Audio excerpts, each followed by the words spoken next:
une étude a été faite récemment par des officiels sur le sujet. Vous avez une organisation qui s'appelle l'État islamique, qui fait des signes dans toute sa propagande d'absolue dévotion à l'islam, et c'est pour l'islam et sa pureté qu'ils égorgent soi-disant les individus qui brûlent des enfants vivants, etc. Une analyse a été faite biographique extrêmement précise des 50 du sommet de l'État islamique. Il n'y a pas un seul islamiste parmi tous les gens qui sont, tous, sans exception, le Abu Machin al-Baghdadi étant un pur et simple leurre qui est là pour amuser la galerie, ceux qui dirigent vraiment, ceux dont on sait qu'ils échangent par voie électronique et donc ceux qu'on a pu repérer, les 50 du sommet, il n'y a pas un seul islamiste. Qu'est-ce que c'est que ce truc-là ? C'est un peu Canada Dry quand même, ça ressemble à l'alcool, ça a le goût de l'alcool, mais c'est pas de l'alcool. Là, qu'est-ce que c'est qu'un islamiste? On le sait, c'est quelqu'un qui a combattu en Afghanistan, qui figure sur beaucoup de sites, qui est connu pour ça dans sa biographie.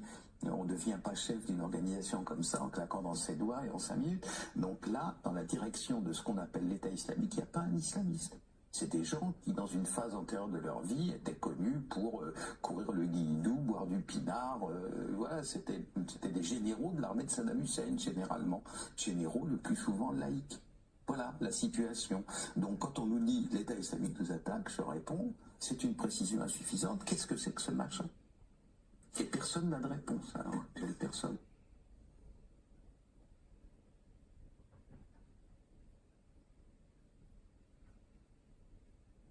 Vendredi matin, l'assistance publique hôpitaux de Paris a organisé un exercice avec les SAMU sur ce type même d'attentat. C'est un hasard effroyable qui a fait, mais oui, c'est un hasard effroyable qui a fait que le soir même, c'était, voilà, un hasard effroyable.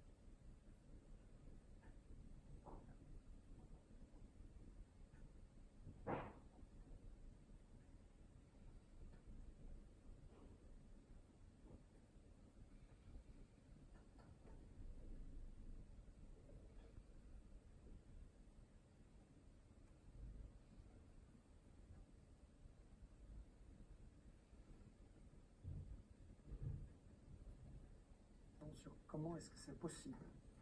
J'entends Hollande, Fabius dire qu'il lutte contre le terrorisme. Je voudrais rappeler que M. Fabius a déclaré Al-Nosra, c'est-à-dire Al-Qaïda, en Syrie fait du bon boulot. Fabius, Al-Nosra fait du bon boulot en Syrie. Comment peut-on dire qu'on lutte contre le terrorisme et en même temps les financer, les armer, les soutenir? Les États-Unis, depuis 1979, utilisent le terrorisme quand ça les sert, depuis l'Afghanistan et dans plein de pays. Il est temps que ça cesse.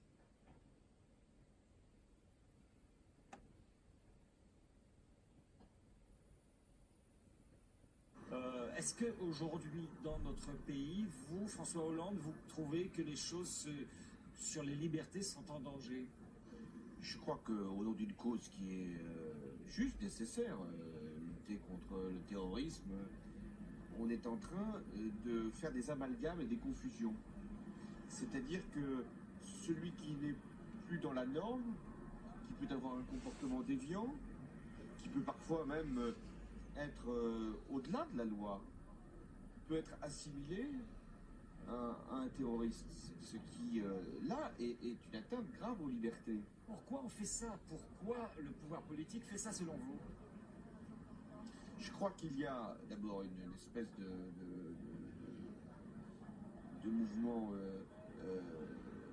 politique, c'est-à-dire de donner le sentiment qu'il y a une menace et que le pouvoir y répond. Donc il y a une intention politique qui est... Ils inventeraient la menace alors? Non, je crois qu'ils ne l'inventent pas. Il y a quand même des actes qui se sont produits, caténaires, mais on lui donne un sens qui n'est pas le bon et on lui donne une portée, on en fait un acte terroriste comme pour justifier l'intervention sécuritaire du pouvoir et son efficacité. Et puis deuxièmement, il y a une forme de dérive sécuritaire qui justifie les lois sans cesse plus répressives au nom d'une menace qui parfois est réelle et parfois, on le voit bien, est virtuelle, voire même inexistante. Pourquoi il invente le pouvoir alors? Peut-être pour montrer une efficacité qui, sur d'autres terrains, notamment économiques et sociaux, n'est pas forcément au rendez-vous. Donc C'est grave vos accusations, M. Hollande, là. je pense que c'est grave. À mettre en cause des hommes et des femmes, les priver de liberté, les accuser de terrorisme, c'est grave.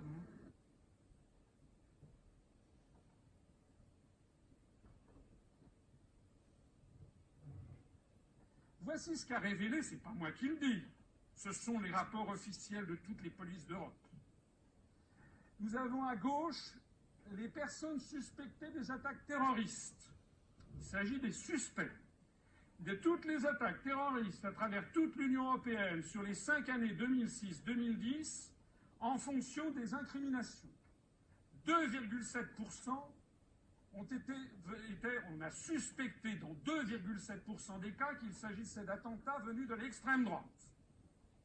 Dans 7,8% des cas qu'il s'agissait d'attentats venus de l'extrême gauche. Dans 62% de cas du fait qu'il s'agissait d'attentats dus à des séparatismes régionaux, dans 2,1% des cas, ce que l'on appelle pudiquement divers, c'est-à-dire en fait des systèmes mafieux du racket organisés par la mafia, la 'ndrangheta calabraise, la Camorra napolitaine, puis toutes les mafias qu'il n'y a pas qu'en Italie. Et 25,4% qui étaient des actes dont on suspectait les islamistes. Ça, ce sont les personnes suspectées. Et ce qui est intéressant, c'est de comparer ceci aux résultats des recherches et des enquêtes menées à bien. Et voilà ce que ça donne. L'origine réelle des attaques terroristes, extrême droite était soupçonnée dans 2,7% des cas, 0% des cas. L'extrême gauche, 7,8%, 9,2%. Les séparatismes régionaux, 62%, 85,1%. Les divers et mafias, 2,1, 4,6%. Les islamistes, 1 cas sur 4, 25,4%, 0,4%. Et en France, eh bien en France, nous avons les mêmes statistiques. Ça, ce sont les personnes suspectées d'attaques terroristes en France. Extrême droite, 0,3%. Extrême gauche, 4%.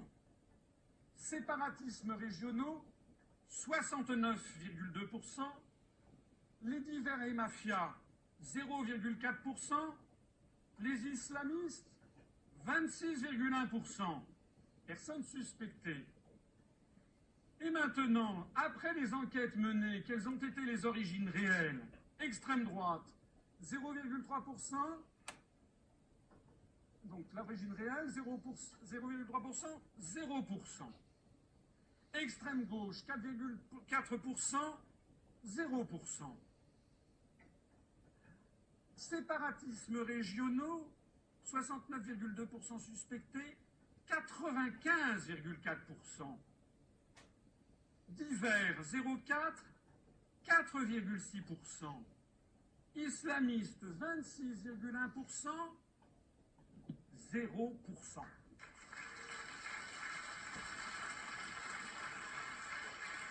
Ça n'est pas moi qui le dis, ce sont les statistiques officielles de toutes les polices européennes après examen précis des actes terroristes. En d'autres termes, au cours des 5 dernières années, 100% des nombreuses attaques terroristes en France ont été dues à des mouvements séparatistes, pour 95% d'entre elles, et à des attentats mafieux pour 5%. En revanche, le terrorisme se réclamant du djihadisme, qui figure comme l'une des principales menaces contre la France dès le premier paragraphe du résumé du livre blanc de la défense et de la sécurité nationale, a représenté 0%.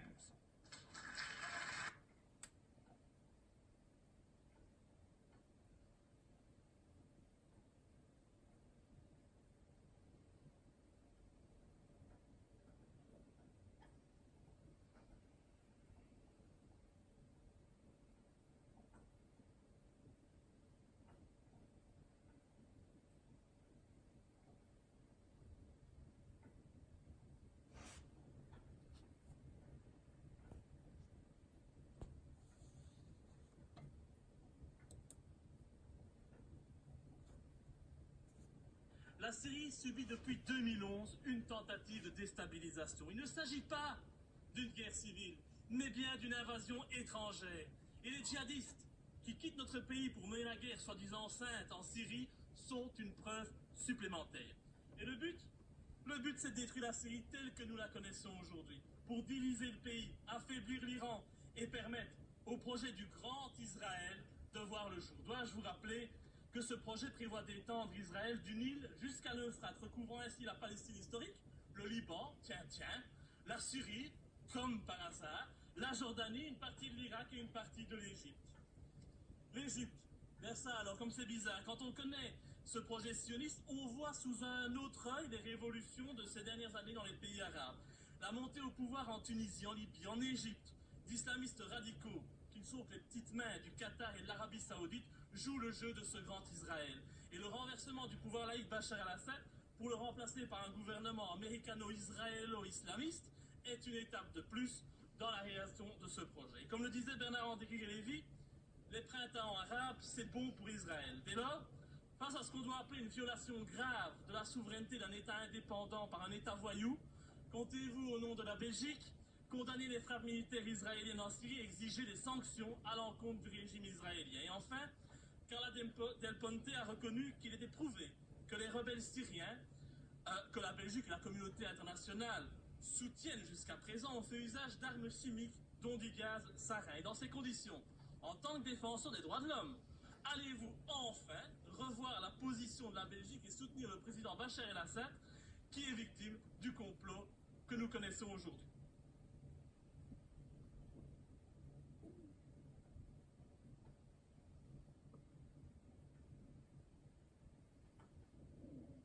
Je tiens quand même à rappeler qu'Israël a déjà acquis son armement depuis bien longtemps, dont la bombe atomique, et que jusqu'à présent, l'Iran est le seul gage de paix dans cette région du monde. Et donc je n'accepte pas l'argument selon lequel l'Israël pourrait, afin de garantir sa sécurité, mener des frappes préventives sur le territoire d'États indépendants. C'est une dérive et une violation totale du droit international. Et c'est également un très mauvais signal que l'on donne à la population. Imaginez ce qui se passerait si, un jour, jaloux de mon voisin, j'ai décidé d'entrer chez lui et de le tuer sous prétexte que j'estime, sans la moindre preuve et sans éléments probants, que mon voisin constitue une menace pour moi. Eh ben, j'irai directement devant la cour d'assises et en prison. Et si vous vous appelez Israël et que vous commettez le même crime, mais à plus grande échelle, je ne vous rappelle pas le nombre de morts syriens suite à ces frappes israéliennes, eh bien vous vous en sortez avec les félicitations des États-Unis, de la communauté internationale et le silence coupable de la Belgique. C'est illogique et criminel. Et après cela, on osera encore venir dire que le projet sioniste n'est qu'une élucubration de complotistes décérébrés. Ben voyez. Ma question, c'est à partir du moment où le président des États-Unis, on l'avait vu, avait dit si Bachar el-Assad utilise les armes chimiques contre la population civile, nous interviendrons. À partir de ce moment-là, le monde attend des représailles. Michel Collomb, comment vous le réglez, vous, ce dilemme? Mais écoutez, quand je viens d'entendre monsieur affirmer avec certitude qu'on avait toutes les preuves pour les armes chimiques parce que les services secrets des États-Unis, de la Grande-Bretagne et de la France nous le disaient, les mêmes qui disaient la même chose sur l'Irak, et on sait que c'était un mensonge. Je pense que, bon, moi qui suis les guerres et la propagande de guerre et la désinformation depuis 20 ans, tout ce que je viens d'entendre, là, ça en fait partie. Et je voudrais rappeler cette phrase du Premier ministre britannique Lloyd George. En 1914, il disait « Si les gens savaient à propos de la guerre, elle serait arrêtée tout de suite, mais les gens ne savent pas et ne peuvent pas savoir. » Et cette 20 années d'études sur les guerres et tous les prétextes de ce genre et tous les mythes qui ont été fabriqués comme ça m'ont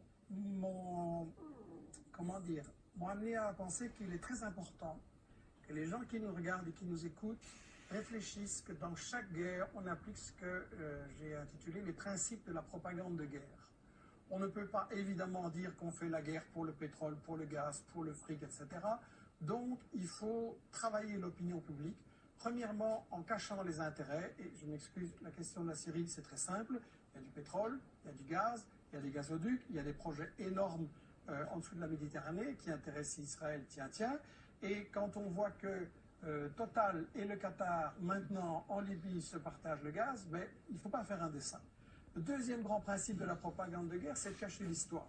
Et la France se pose en donneuse de, enfin la France d'en haut se pose en donneuse de leçons. Il ne faudrait quand même pas oublier que le colonialisme français a bombardé les Syriens en 1945 pour les empêcher d'acquérir leur indépendance, a pratiqué et organisé la division de la Syrie, notamment sur des bases religieuses, et puis que toute l'histoire de la Syrie, depuis qu'elle a résisté à Israël, ça a été le travail des États-Unis et d'Israël pour affaiblir et briser la Syrie.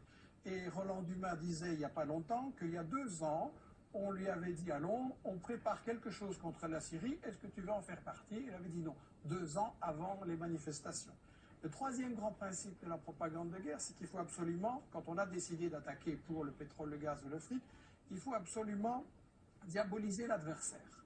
Et donc là, on a droit à toute une série d'histoires, et celui qui dit, moi je sais, qui dit ici, je sais tout ce qui se passe en Syrie, je n'ai aucune certitude, pour moi c'est un charlatan. Je pense qu'il n'y a pas de guerre propre, je pense qu'on a vu des atrocités des 2 côtés, et je pense que quand on se réclame de la justice, dire avant toute enquête, je sais qu'il va falloir faire quelque chose et je sais qui est coupable, c'est pas sérieux. Un tribunal qui jugerait comme ça ne serait pas accepté. Sur la question des armes chimiques, c'est évidemment intolérable. Je voudrais juste poser la question à ceux qui connaissent bien les États-Unis. Quel est le pays dans l'histoire qui a le plus utilisé des armes chimiques, biologiques et bactériologiques? Sinon les États-Unis, avec 250 kilos d'armes chimiques balancées sur le Vietnam, et maintenant encore des bébés qui naissent comme des monstres. Et dans toute une série d'autres pays. Donc si Obama trouve que les armes chimiques c'est intolérable, il ne doit pas aller très loin pour punir les coupables. Le 4e grand principe de la propagande de guerre, c'est qu'il faut toujours se présenter comme défendant les victimes. On fait toujours des guerres soi-disant humanitaires. Mais là, la mèche a été vendue hier ou avant-hier, je ne sais plus, par Bernard Kouchner, qui est un pro-interventionniste, et qui a dit devant une télé française, bien sûr que le but c'est de renverser Bachar el-Assad, mais il faut un habillage diplomatique. Ça veut dire qu'on n'est pas là pour défendre les Syriens, parce qu'en réalité c'est une guerre qui a été provoquée par les États-Unis et leurs alliés dès le départ, comme Roland Dumas l'a dit. On n'est pas là pour protéger les victimes et pour les empêcher. Au contraire, on veut qu'il y en ait plus pour avoir un prétexte d'intervenir. Et je tiens à rectifier les mensonges qui ont été dits. Le gouvernement syrien est parfaitement d'accord de négocier.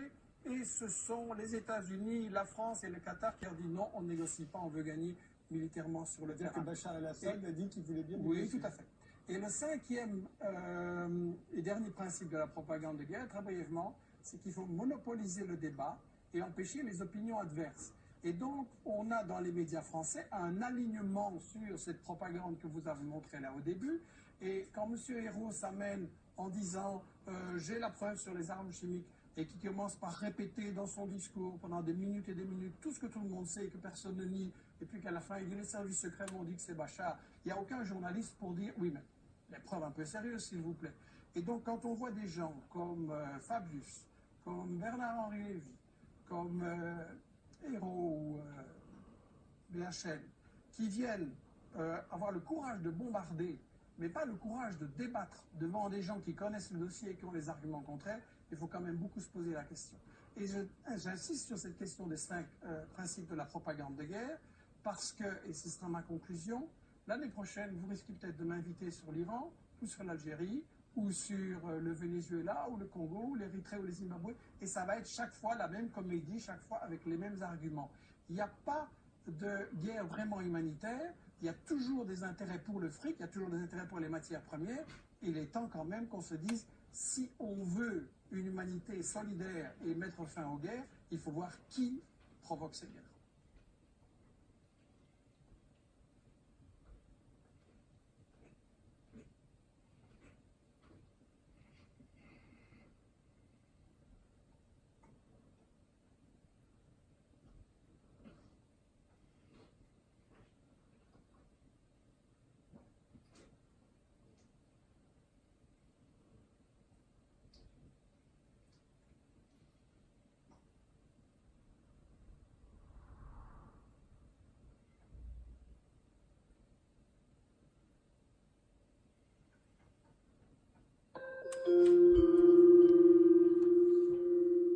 D'un peu étrange dans toute cette affaire-là.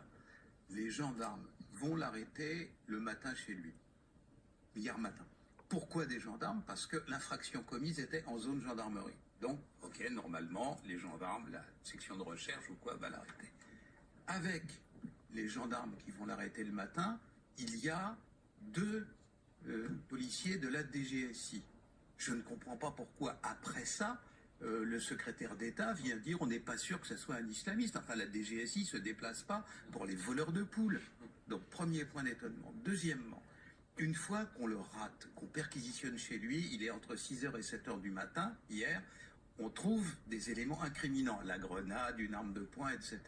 Immédiatement, les gendarmes font leur boulot. Il y a une fiche d'individus dangereux évadés. La fiche en question, elle se trouve sur tous les ordinateurs de toute la police et de toute la gendarmerie. Sheikhat disparaît. Retour quelques heures après, à 19h30, le pont du Corbeau, qui est un des 2 grands ponts d'accès au centre de la ville de Strasbourg. Il y a une vidéosurveillance sur ce pont. Il traverse le pont, et là, à l'entrée de la rue qui est en face de lui, il y a un barrage. Le barrage en question, il est composé de policiers qui vérifient les identités. À côté d'eux, il y a une camionnette dans laquelle il y a un ordinateur, sur l'écran duquel se trouve le portrait de l'individu en question, danger. Comment arrive-t-il à entrer à l'intérieur de la ville? Mais comment avez-vous eu toutes ces informations? Mais par des policiers et des gendarmes de Strasbourg. Si ce que vous dites est vrai, ça y est, c'est sorti. Non, c'est pas sorti. Non, ce sont des informations que nous annonce effectivement. Mais c'est très glaçant d'apprendre tout cela. Ouais, mais...